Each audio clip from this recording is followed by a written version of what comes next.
Agora que temos a idea esa de profesorado e autoridade pública do Estado, vou ler 3 tweets dun profe que sigo en Twitter, que é fabuloso,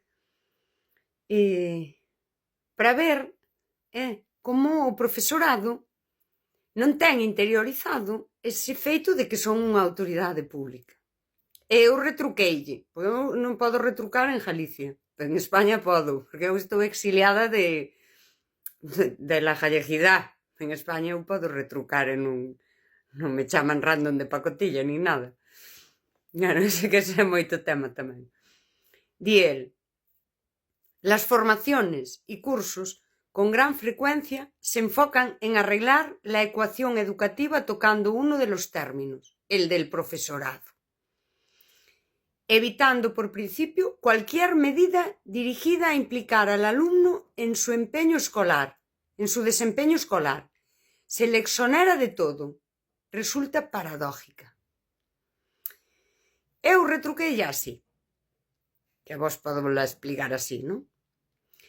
Vistes que o Estado forme as autoridades e toda a formación que hai para autoridades estea enfocada en que aquel suxeito sobre o que exerce poder, sí, participe. Ao final, aínda cando son formacións de cousas privadas e todo isto, entra a lógica do poder. Isto non é conspiranoico, é lógica. Isto en socioloxía explícase, pero é así. Se ti és autoridade, fórmante a ti para o desempeño, para exercer ti. O exemplo máis é sempre a policía. Forman a policía para poñendo no centro a un delincuente, ou a un infractor, ou a persoa que pasa polo radar o doble da velocidade, ou para modificar que si bebes ou non bebes. Non, para iso fais unha campaña. O policía fórmano para exercer autoridade e para sancionar tamén. Noutro dos tweets di el: esta evitación de elevar al alumno hacia la responsabilidad de sus actos en un modelo educativo que orbita en torno al constructivismo, es decir, el alumno como artífice de su propio aprendizaje. E eu retrúcollo.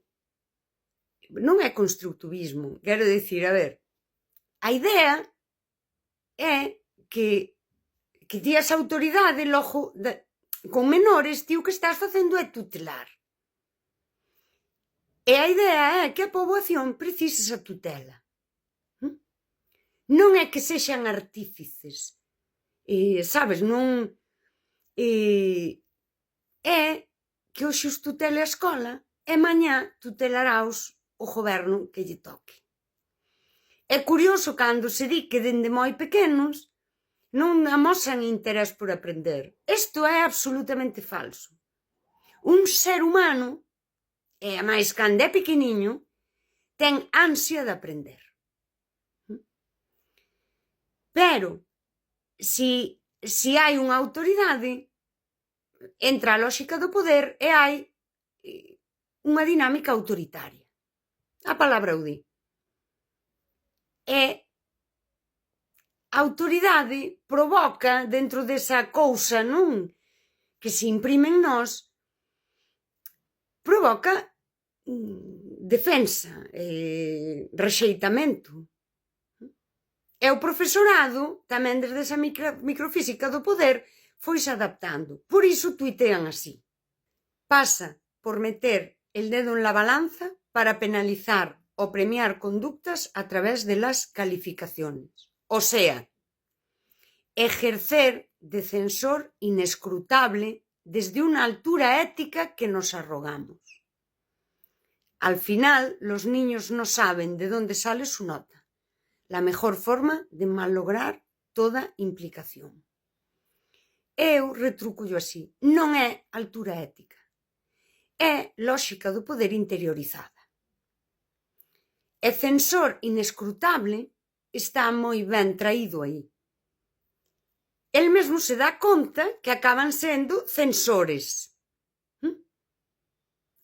E digo como a quen, é que isto soa nós con toda a boa intención, que nadie lle la nega, de que os nenos aprendan, que se impliquen e de que todo vai ben, acabamos parecendo censores.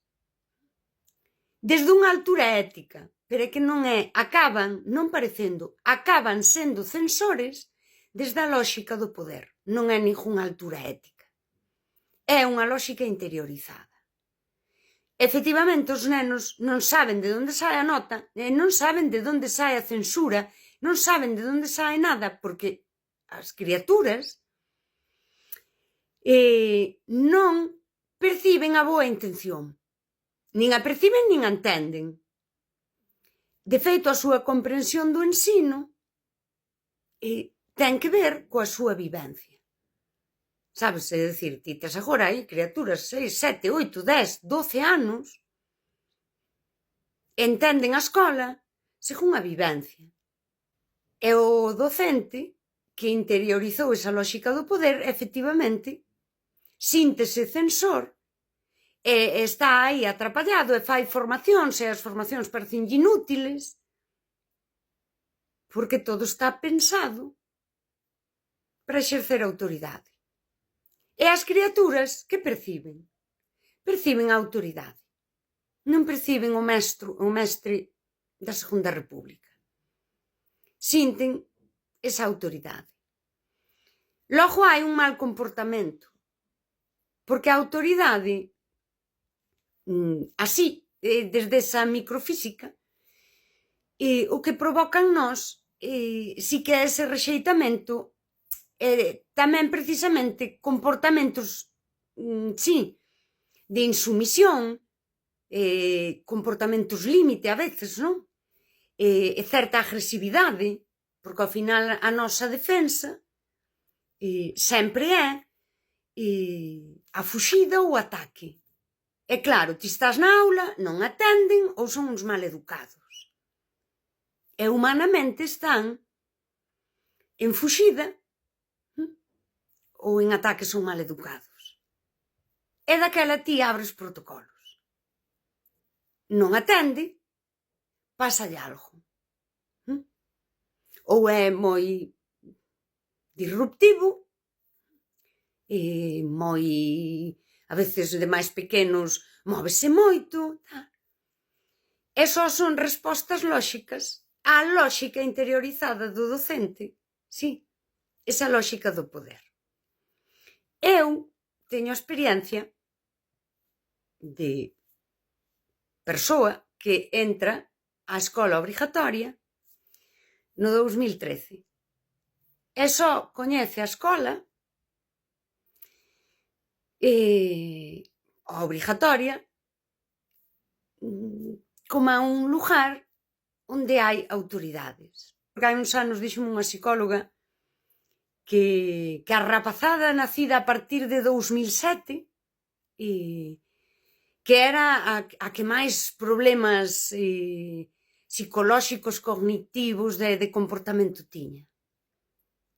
As crianzas nacidas en 2007 entraron na primaria en 2013. Ano no que se fixo sólida esa figura do docente como autoridade pública do Estado. Eu atei cousas ao longo dos anos.